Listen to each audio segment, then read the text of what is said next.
Okay, welcome everyone to our ISPI Michigan chapter um, meeting tonight. Our topic is practical insights into the evolution of L&D from our leader panel.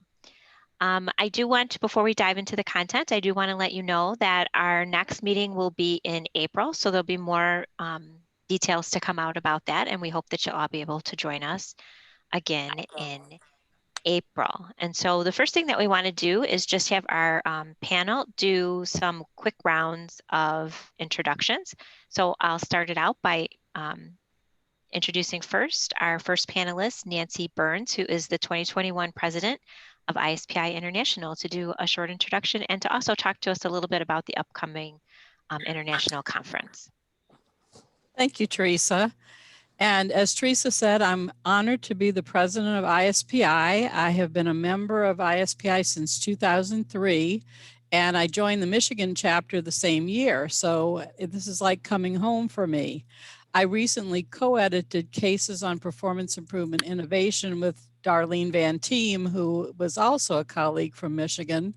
Two Michigan authors also wrote chapters for the book, Brian Grant and Stephanie Johnson. So we have a lot of Michigan history to share. In my career, I worked as a manager in accounting and information technology for General Motors Financial Services in the Renaissance Center in Southfield. I taught classes at Northwood and Davenport universities in Michigan as well. So I really want to thank the Michigan chapter for the invitation to speak, thanking Teresa, all the officers and members of the Michigan chapter for being part of our society and our professional home, and a special thanks to Yvonne Delat and Jennifer Romer for their leadership in society committees, chapter leadership, and web management team. And we especially appreciate Yvonne, his efforts with the board as a board liaison with Sue Hiropsky to help bring the society and the chapters closer together. So they work well together, and we appreciate the chapters very much. Again, this is like coming home for me. After I met Eileen Banchoff at the 2003 Boston ISPI annual conference, I learned about the Michigan chapter. And I want to thank Guy Wallace for inviting me to join the society. Guy was on the board at the time, and he called me at work and said, would you like to join? So I've always appreciated that. It was a privilege to serve the Michigan chapter with Eileen, Lisa Tunnegus, Bonnie Beresford, and other members and officers. And I learned so much from Darlene Van Team and other Michigan chapter members. So we were asked to talk about a key experience from 2020. So I'll talk about that first, and then we'll talk about the conference. We had to convert our planned in-person conference from Tucson to online in just a few weeks. This is a wonderful effort by volunteers from our board of directors, especially Bill Yeager and Stephanie Johnson, and Anthony Felton from the conference committee assisted with planning and the silent auction. So now we've been through one virtual conference and we're getting ready to have another one in April. So please make sure to register. I think Yvonne is going to pull up some information about our 2021 virtual conference, the value of performance and the age of disruption. So we've certainly seen a lot of disruption in the past couple of years, especially this past year. So if you look at the website, you can see that the conference will be from April 26th to 30th. We may have a couple of things happening the day before, the day after. We are looking at the schedule right now.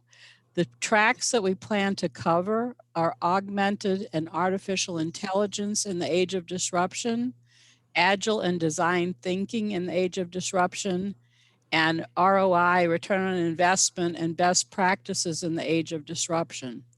The call for proposals is still open and will be open through January 31st. So please do send in a proposal.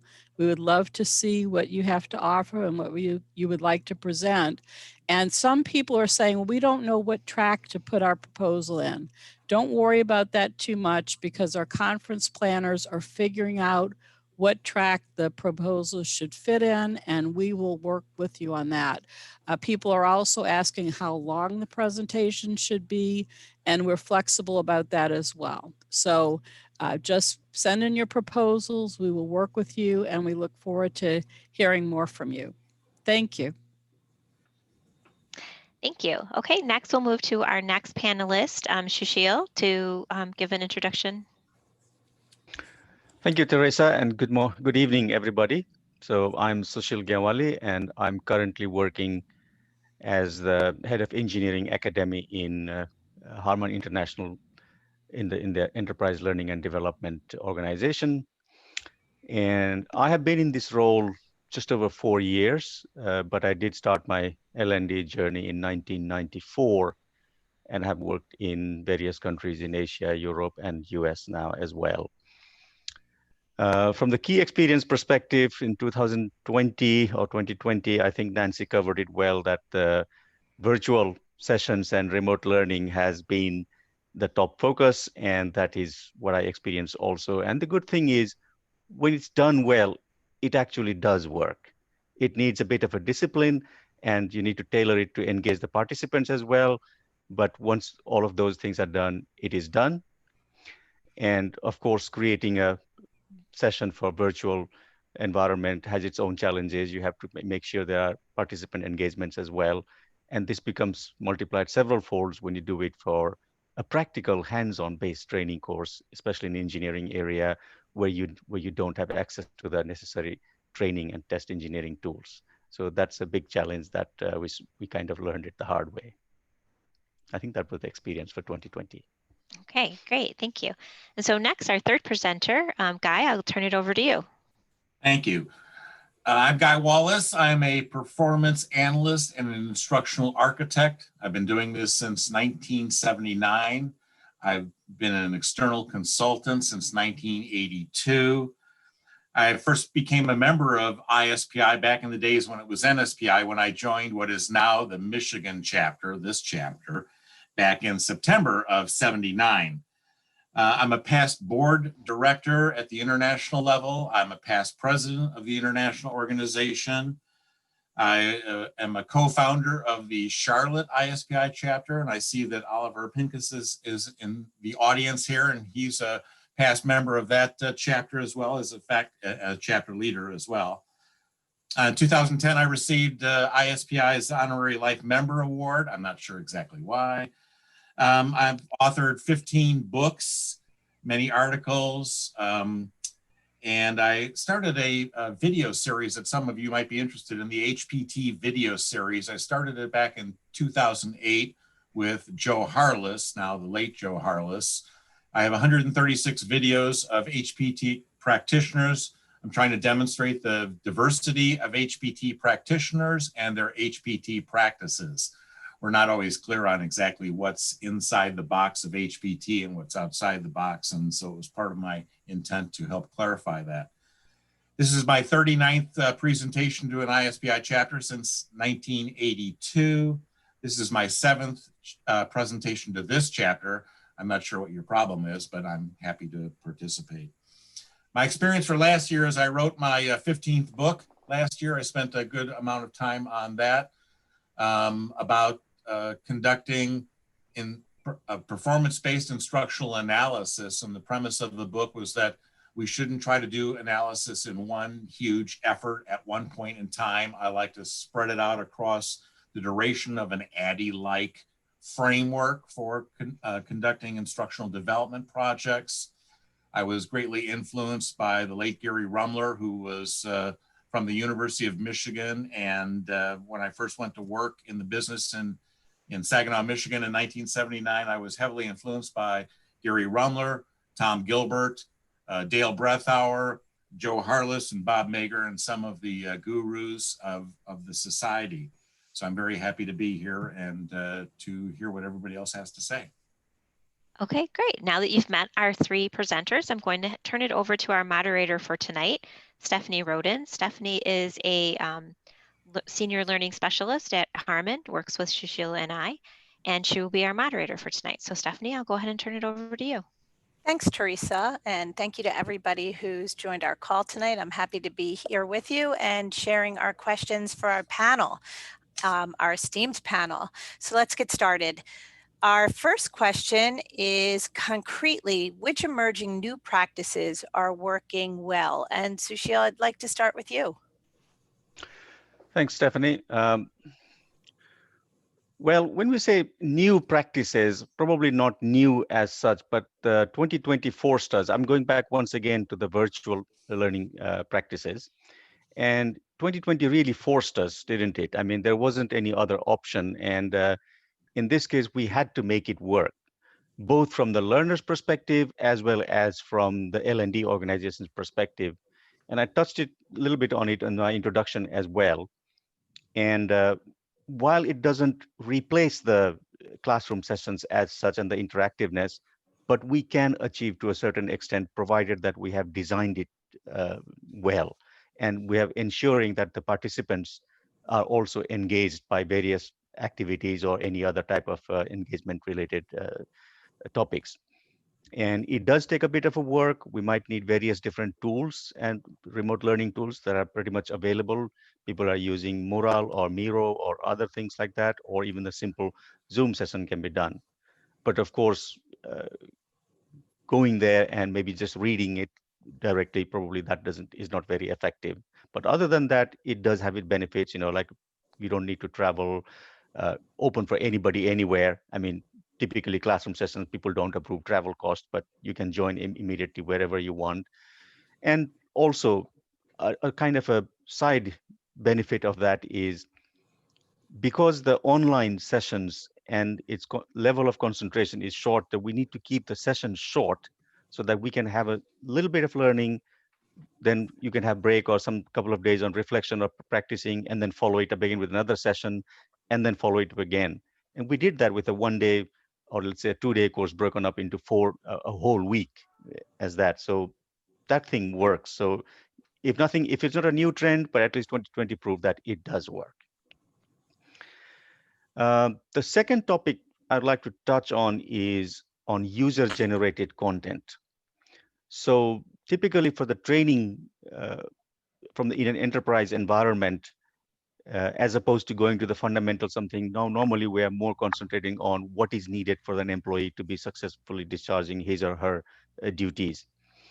And people who have been in that role or in a similar role for a number of years and are experienced, they actually do know what is needed, and they are in a best position to generate the content rather than a learning and development organization.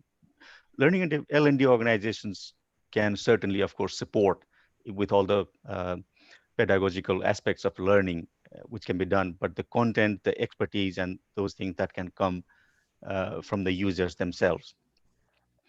And it could be subject matter expert, but also the employees there who have been who have been working in that role.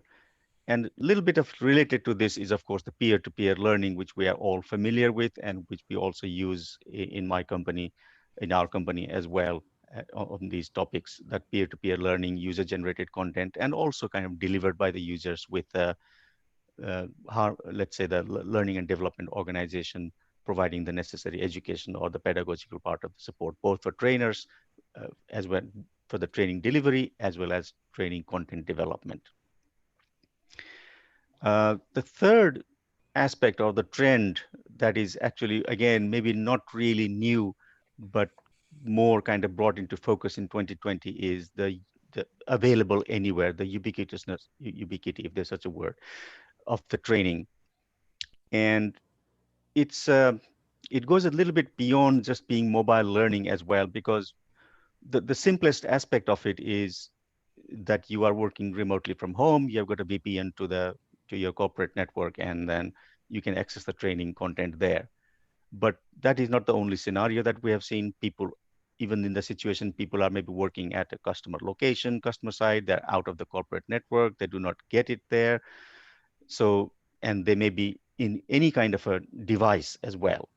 So accessibility to training from anywhere in any type of device has been another trend that is coming up, and we have had to cater to that need as well. And this also brings up, like what type of content is there? Is it simple e-learning? Is it a video recording? Is it short snippets of just-in-time trainings? So that's another trend that is coming up, and we have had to cater to that need, and I'm sure it's going to stay as well after 2021 as well. And the final topic I would like to touch on is on content curation. because you will see there's a lot of training content available in the internet, either through like recognized learning solution providers and MOOCs like Udacity or Udemy, others, which is some of them free, some of them ad paid, some of them paid content, or also there are a lot of other content where, let's say, people, they have kind of created the content themselves and made it available. If you know your target audience, if you know what they need, then it is a little bit of question of trolling the internet, going through, searching everywhere, and curating that content and making a curriculum that is targeted and suitable for that audience without having to start from scratch. And I have done this in our company. We have done it. I was in a remote conference with the MIT Media Lab, and we actually went through their content and curated a content for our audience inside the company, and shared it with MIT Media Lab. And when they saw it, they liked it quite much, and they are now going to curate their own available content and make it available for different groups as well. So there is a lot of that training content already available. We just need to go and find and curate the content. The only requirement here is, of course, whoever searches also needs to know what they are looking for. So some kind of a subject matter expertise is definitely needed. I think these four are the areas where, let's say, I picked them up because I have personally experienced them this year, and we have successfully implemented them, and they have worked. And I thought I'd share these four with you. That's pretty much actually openly what I have, but I'll be happy to discuss further on this. Guy, Nancy, anything you should say? Nancy?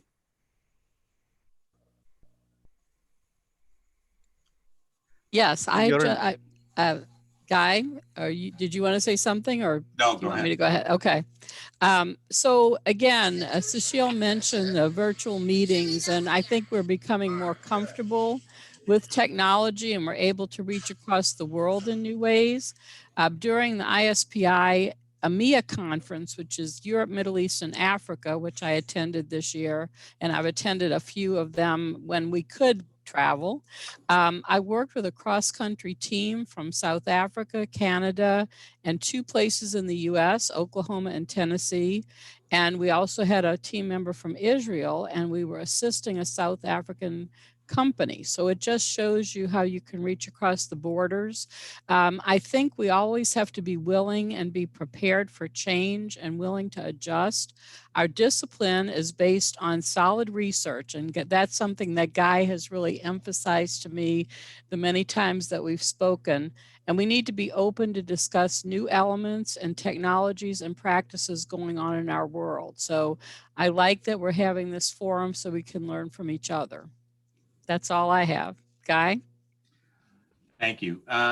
So I'm semi-retired and not as active with clients as I once was. But as I watch our profession through various social media, I'm happy to see a move from everything being synchronous to a movement towards asynchronous content. Not everything needs to be done live, so to make our content, our instructional content, accessible in a timely fashion for the target audience and their management, the more we can move content from group-paced, whether it's virtual or face-to-face, to self-paced, I think is a benefit. Now, when I was at Motorola back in 1981-82, our leader, Bill Wiggenhorn, came back from a visit to all of his key stakeholders throughout North America and came back and asked his staff to move everything from group-paced to self-paced that we possibly could. And of course, there's a time and a place for group-paced training, but not everything has to be. And I think we tend to lean towards group-paced. We've made a big movement to virtual content when we could have produced resources instead of courses. We could have focused more on job aids. We could have focused more on videos that can be timed for the convenience of the target audience and not some predetermined schedule created by somebody somehow. That's pretty much all I have to say. I actually concur with that, Guy. I mean, this move towards asynchronous, and I'm actually in the middle of, just hopefully we'll do it within the next couple of weeks, something like that, is an asynchronous hands-on training. not only take it to remote, but also kind of let the people do it at their own pace. You reserve a cloud space somewhere, rent it, show the examples of programming or something like that, let them do it, and then maybe have an hour session later to kind of at some time, at some later date to clarify any questions that they have, so they can do the practice at their own pace and give them a month or so to do it. So we're also trying to move that, and I fully agree with you there. So that's an example of blended. So we're blending synchronous and asynchronous, and we can blend all sorts of media that are appropriate to the content, to the performance that we're trying to hopefully focus on. So I think that hopefully the pandemic pushes us towards better practices in that regard. I guess it certainly has to a certain extent already, and some of these practices will be there to stay anyway. Yeah. All right. Yeah. That was excellent. Thank you all for answering that question. Let's move to our next question. And we're going to start with Nancy this time. Nancy, which behaviors, habits, and culture do you feel we need to change? Well, it's really the same thing that we've learned for a long time. We really need to listen to each other. We need to seek to understand diverse ideas. And I think as our world opens up, that is becoming increasingly more important. And we need to recognize that all people and viewpoints have value. And again, I'm going to use the example of working on the project with ISPI EMEA in Europe, Middle East, and Africa. When working on this project for a South African company, it was very helpful to have a team member who was a professor living in Oklahoma, who was originally from South Africa. And so he was a great asset because he understood the culture of the company that we were working with.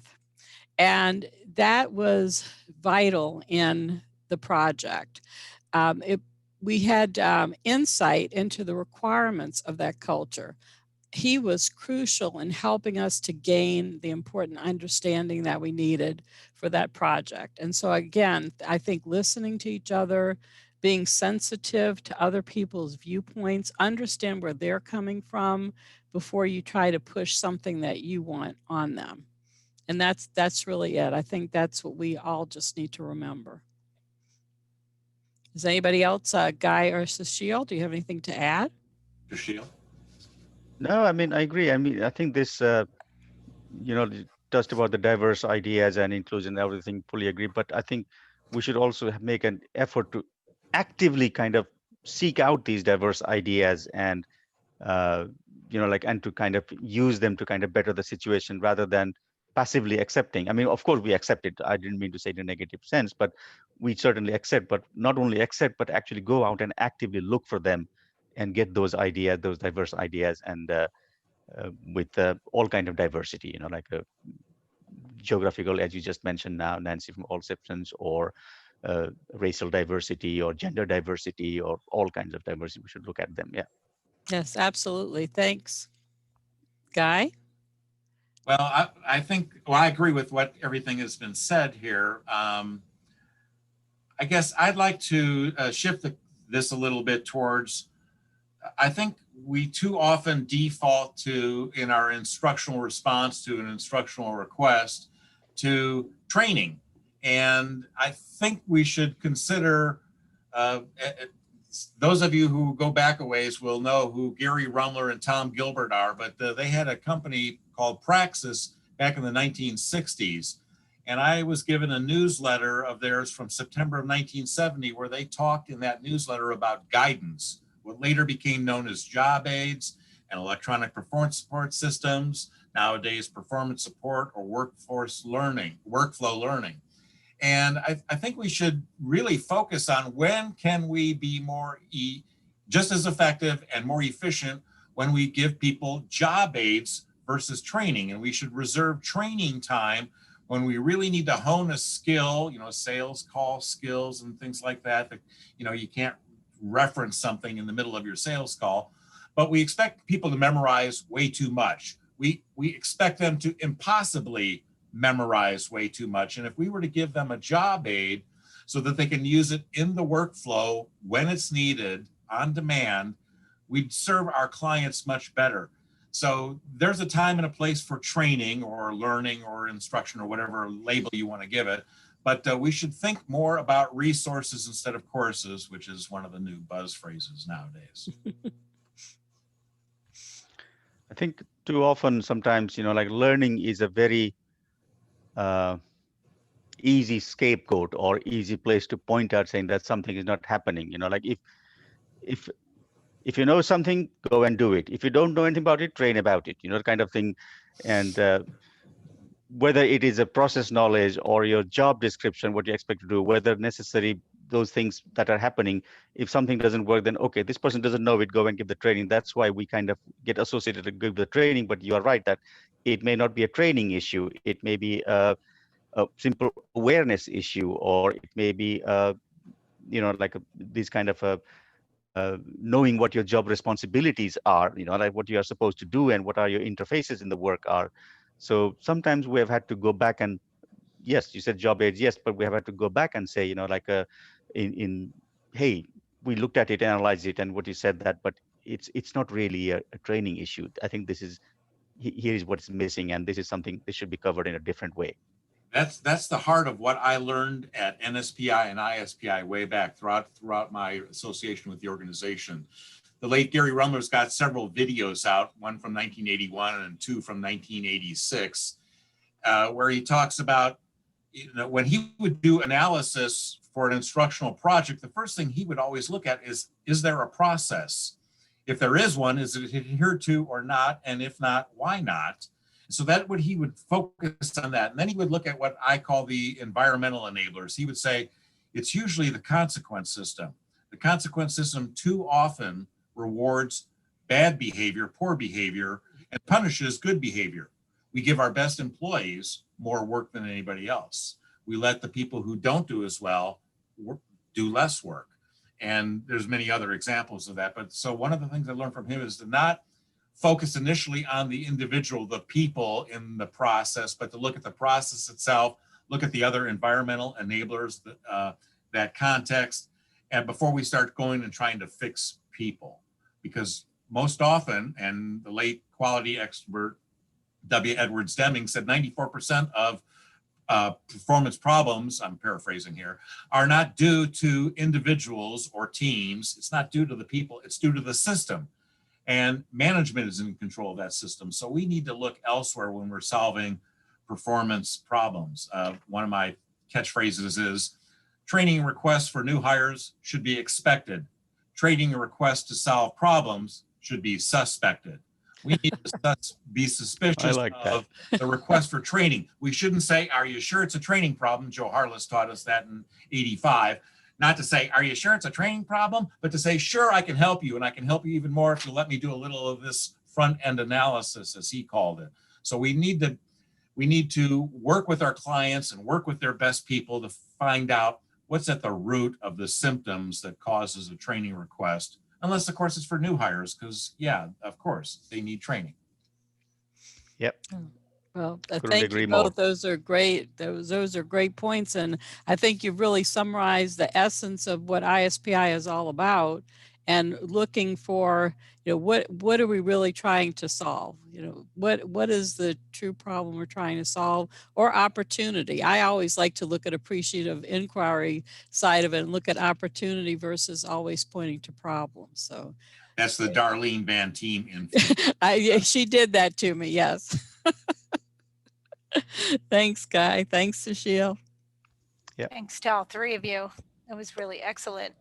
So let's move to our next one. And Guy, Stephanie, before we move to the next question, let's open it up to the whole group, because we have a pretty good group on. So I'd like to hear what the experiences are from some of us on the call. I know I hear appreciative inquiry. I also have a storied path with Darlene, so I understand what you're talking about.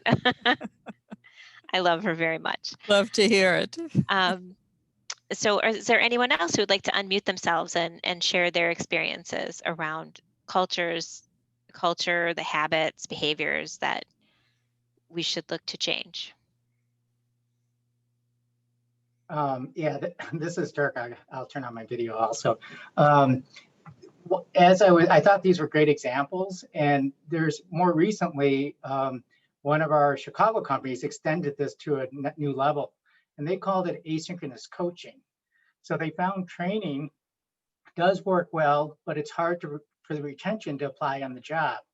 Then they brought in coaches to go into the workplace after the training, and they found that was better retention, more application on the job, but they couldn't have coaches go to 220 project teams. So now they're blending what they're calling asynchronous coaching with some e-learning nuggets, some classroom, some peers just working with each other, chat boards, and they had this whole, what they're calling a learning ecosystem that's fascinating. So I have a 3-minute video from the Zoom session. If you'd like me to drop in the chat, I'm happy to. Oh, sure. That's great. Yep, that'll be good. Yes, please, So, Dirk. If I may, yeah, that's my video. If I may piggyback on what you just said, Dirk, and tie that to Sushil's comment before, I really like the comment about the asynchronous hands-on or ILT, where you give tasks and they come back to you. So it's really interactive, and over time, we at Raytheon in my company have been experimenting with many of our customers so-called experiential learning journey, which is really about that. There is an asynchronous component, like the typical online learning, or it could be self-discovery learning, or working with your supervisors, challenging the system, like a guy was saying before, and understanding what the system is providing you and the tools. But then there's an element of learning on your own, and then completing certain tasks, maybe failing, it doesn't matter, but learning from doing something yourself, and you go back into a cohort and you share what you learned. So I think that ties very nicely to what you were describing, Dirk, and then the comment from Sushil on this asynchronous ILT. And I really think like this new form of learning. Can I add something? Two things, actually. John. Great. With respect to the piece that Dirk was talking about, the one study that I know about was done by Office of Personnel and Management back in the late 80s that looked at training alone versus training plus coaching in terms of not just retention, but in terms of performance. And they found that training plus coaching produced a 4-fold increase in performance relative to training by itself, 88 to 22%. So I thought that was rather interesting. I also had an experience back in the mid-late 80s when I was working for AT&T and part of network systems, and asked to develop training for tier 2 and tier 3 tech support. So these are the tech folks who installed and troubleshot and maintained the long distance switch for the regional Bell operating companies.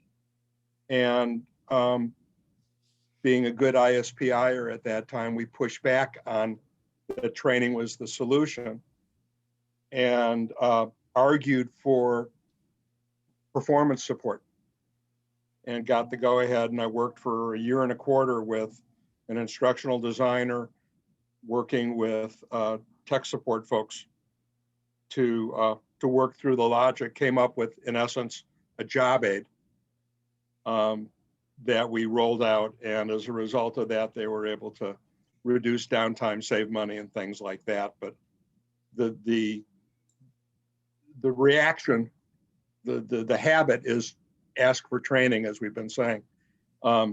If we're able to push back on that, almost always we're going to come up with a better, wiser, more cost-effective intervention or set of interventions. Thanks for sure. We have a raised hand from Barbara. You want to unmute and share some feedback with us? Barbara Greenstein? Yes, thank you. I'll put myself on video too here. Oh, maybe I won't.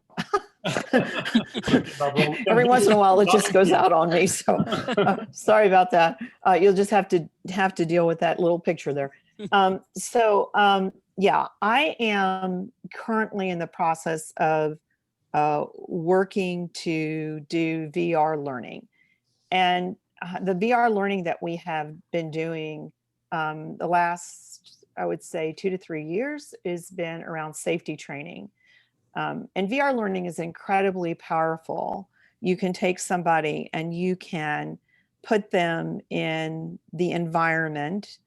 So immerse them in the environment and they can learn tasks within a very short period of time. We actually did a study with an organization where they allowed us to have a control group where we took them through 2 different groups, took them through the same training, one with just VR and the other with additional learning enhancement on top of the VR. And the group that only had the VR actually did better, which was kind of interesting. And they were learning how to fly drones. That was the topic that they were learning. So we see the return on investment in regards to it. It's certainly not something you do for everything because it's intended to be really a way to provide practice for individuals so that they can hone in on a particular skill, whether that be hands-on skill or even what we're doing is looking at intellectual skills, which is a little bit harder to do in a VR environment, but can be done, has to be more thought out. And so we have dived into the area of leadership and specifically engaging leaders. How do we engage leaders and then the leaders to engage employees in this pandemic time? How do we keep people engaged? How do we keep them from checking out of the workforce? So very important and so very real right now, what we have going on with everybody working remotely. So we've stepped into this area of learning because we think it's really important. And what we're trying to figure out is how could we provide that content area, that intellectual skill in a VR learning. And different, obviously, from everything I've done before. I've been in this field for 30 years or so. It's hard to believe, but it's true. Guy, I hear you talking about all these people, and I'm going, yeah, because that's how I learned too. And I grew up in an environment that always looked to find out what really was the root cause of what was going on and to look for some sort of a solution set for the client so that we're not always providing them with a learning solution.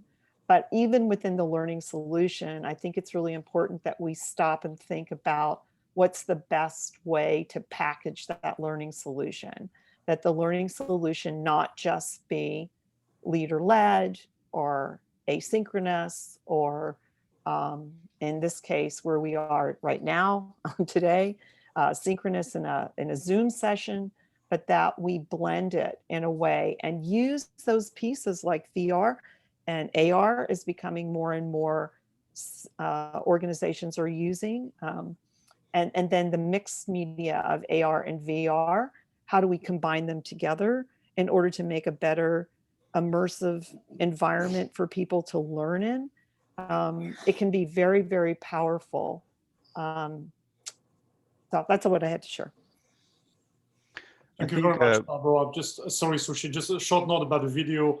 The video from today and many other videos, hundreds of them will be available on the ISPI website for members. It's starts at $55 for bronze members, goes up to more than $20 for gold members. Sorry, Sushi, sorry I cut you off. No, that's okay, Yvonne. I think what John and Barbara just mentioned kind of confirmed, wasn't it sometime late 90s or early 2000 where the 70-20-10 model of learning and development came up, like where the 10% is from the training, the classroom training or like that, and the 20% is from coaching and personal relationships, and then the 70% is from working by doing learning. And I think whether you're using VR because you are actually doing the things, but you're trying to practice those things, and this coaching that John mentioned also, they are kind of contributing to that. And I think you hit it pretty much on the target there, on the nail. Like exactly that's how the people would learn. But it would be interesting, Barbara, if you manage to implement the VR learning to leadership training. I would definitely be interested to know more about that for sure. Well, I think everybody that we talk to about it gets excited.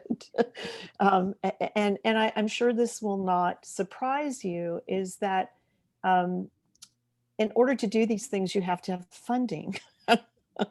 So Indeed you do. Indeed you do. Yes. they For don't everything. they just don't happen. So right now we're trying to either find a client or find a grant or some way to fund this idea that we have. I think that it would sell itself. The idea that we're trying to come up with would sell itself to many organizations if it was available. Because you look, if you go out there and somebody's going to do it, somebody is going to do this. And if you go out there and you look at the VR learnings that are currently being provided to folks in the workforce, so much of it is hierarchical. So much of it is, step 1, step 2, step 3. And, even in the medical field, how to do surgery so that you do it correctly. But when you get to intellectual skills, not so much. And we know that doing intellectual skills and learning, any kind of learning, not VR, requires that extra train of thought of how you're going to present it and then practice it, because it's not a step-by-step approach. And it does get to the other areas of the brain that require a different type of intake and then throughput, if you will. So it's more difficult to do. It can be done. It just takes more time. And I think a lot of folks haven't really thought about it in that way because, up to this point, there have been other options of dealing with intellectual skills. Well, now it's been taken away from us. We have one less thing, one less tool that we can use to work on those intellectual skills. And sometimes Zoom just doesn't do it for us, or whatever this platform is, virtual platform. So if you're not in Zoom, you're something else. Sometimes it's just not working that way. But if you think about immersing yourself into an environment, it's just a little different. And I'm sorry, I took up your time. So we enjoyed listening to you. You're working on an exciting project. So thank you for sharing that. You're welcome. Okay, is there anyone else who would like to add anything before we move to our last question? All right, then with that, I'm going to pass it over to Guy. So Guy, let's start with you on what did we learn from 2020? How will the discipline evolve in 2021? What do we need to start, to stop, and to continue doing? Well, let me start by showing you that I'm going to model what I'm going to talk about. This is my job aid. So I've mentioned before that, we need to start looking beyond just content creation for instructional package, training, learning, whatever label you want to give it, and really look at providing that kind of guidance, job aids, electronic performance support systems, so that people can take advantage of them in the workflow. Sometimes people can use a job aid and then forget about it. There is no learning that happened. They just used the job aid, and if you ask them, exactly what they did, they may not be able to tell you, because learning isn't always the important thing. It's the ability to perform the tasks to produce outputs to the various stakeholder measures. Stakeholders have requirements. And so we need to help performers not necessarily learners, but performers perform on the job. And that doesn't always require learning where they have memorized something. And I think that was my point earlier. We need to quit expecting people to memorize everything because they can't.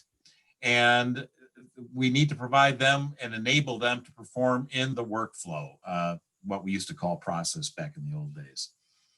So that's, I think, where we need to start. We need to really start focusing on enabling performance and not think about everything as a learning package, if you will. I think what we need to stop is we need to stop doing projects without analysis on the front end. We need to focus on performance. We need to understand what the terminal output is, what Gilbert called worthy outputs. That's what comes from the word accomplishment. You know, he was focused not on training or instruction, but on accomplishments, which is the ability to produce a worthy output, an output that meets stakeholder requirements, if you will. And then what tasks, what physical tasks, what cognitive tasks are employed in producing that output. We need to fully understand that and then decide, how do we enable that? Is it something that in the performance context is on demand and there's no time to reference job aids or whatever you want to call them, and it has to be committed to memory? Overcoming objections in a sales call is not something that you can say, well, hold on a minute here, let me check my job aid here on how to respond to your challenge. So we need to be judicious in where we produce instructional content for the purpose of people memorizing things and honing skills. And we need to think more about producing the kinds of resources that will help them in the workflow. What we need to continue doing is continue focusing on the science of performance improvement, and within that, the science of learning. There's a lot of myths that abound. And one of the things I've always appreciated about ISPI, because I'm an accidental trainer, I have a radio, TV, film degree and entered into the training business through that side door. And I was lucky to be coached and guided and developed in the Rumler and Gilbert and Harless and Mager kinds of methodologies. But we need to focus on performance first. We need to understand the science of learning and what works. We need to avoid the myths such as learning style and multi-generational differences. And there's a whole raft of those. And that's the thing I appreciated most about ISPI as a accidental trainer, not formally schooled, educated in all of this, is that when I attended conferences, I very much appreciated and there was two people in particular that used to do this in the 80s, and in the 90s they were told to stop it. But they would stand up and challenge a presenter in the middle of their presentation and simply ask, do you have any data to support that? And the other person, their cohort, was planted on the other side of the room, and they would stand up then and say, and data is plural. And that was my signal that what I had just heard is probably not necessarily valid.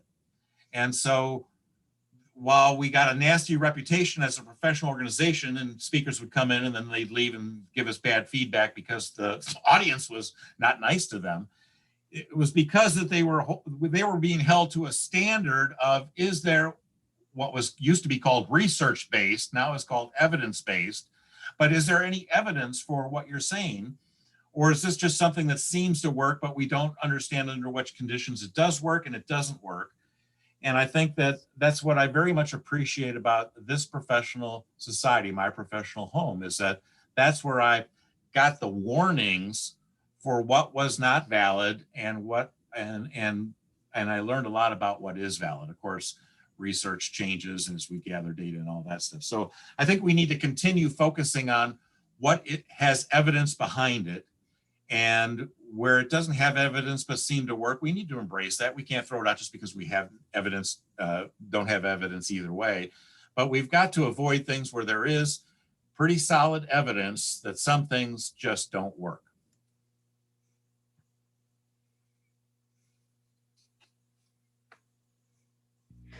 Thank you. Additional comments or thoughts from you, Nancy, or you, Sushil?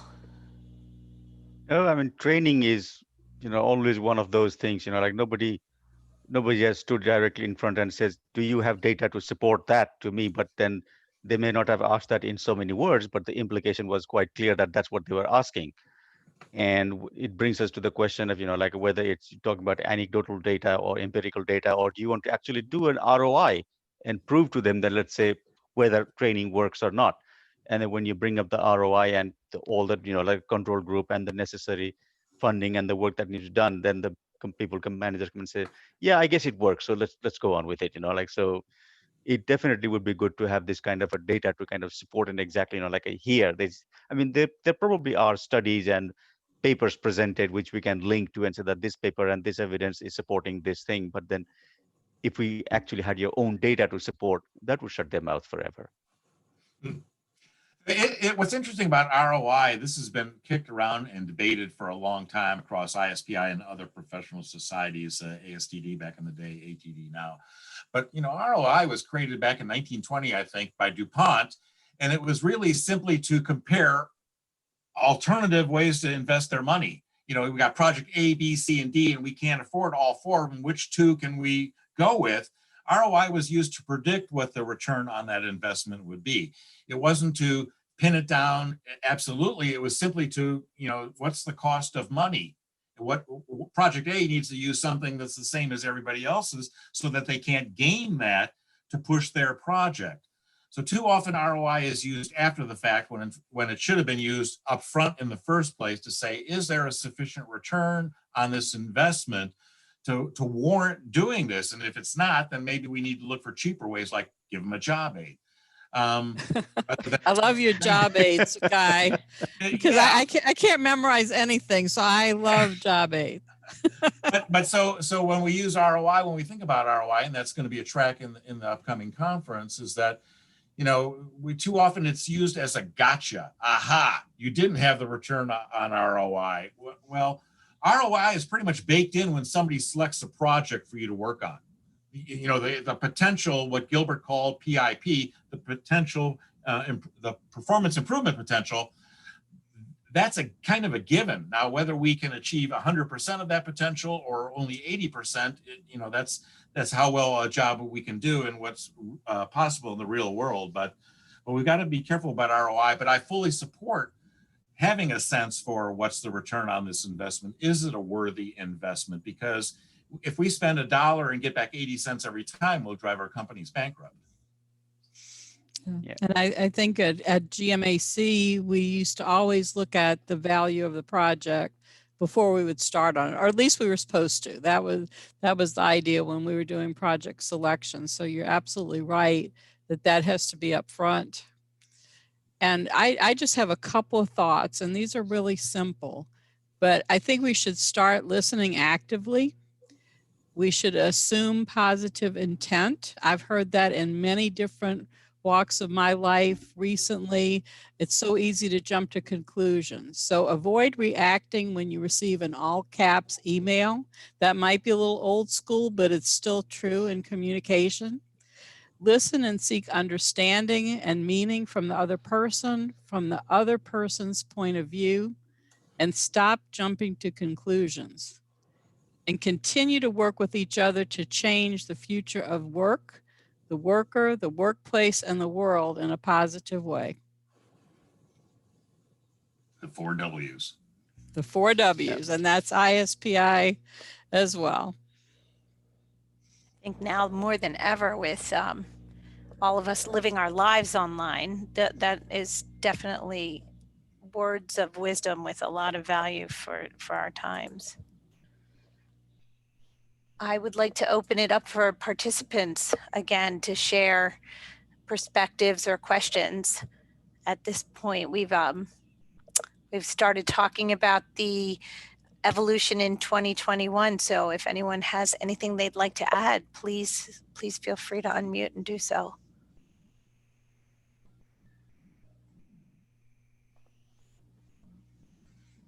This is John.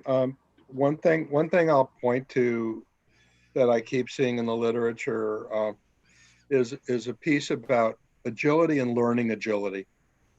And I guess the comment that I would make about that is that as things continue to accelerate and as the half-life of knowledge continues to decrease, the need for organizations and the people in organizations to be doing ongoing learning, ongoing performance improvement seems to be a baseline piece for survival, let alone being able to thrive in whatever the market becomes. So I absolutely think that from a performance improvement in general, from a learning and development piece as a subset of that, there's an extraordinary place for contribution for the work that we do and how we can contribute. Thank you, John. Does anyone else have anything?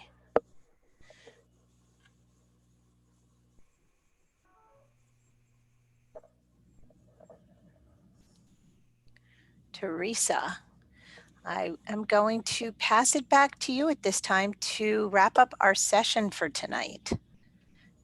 Hey, thank you, Stephanie. Well, I would like to thank our panelists, Sushil, Nancy, and Guy, and our moderator, Stephanie, for a great program. And with that, I think we'll just go ahead and close it out. We have our next program will be in April, so check back. I probably should show my video, but my dinner is over here on the side. It just came. Sorry, just came. We won't watch. We won't watch. I'll eat it in a minute. So we're going to wrap it up. But yeah, so I want to thank all of our presenters. Our next program will be in April, and we hope that you'll all join us then. So check back to the site for some more details on that. And with that, I'll just go ahead and close it out and wish everyone a really great evening. Thank you. Thank you. Thank you. Teresa. Thank you, Bye. everyone. Have a good night.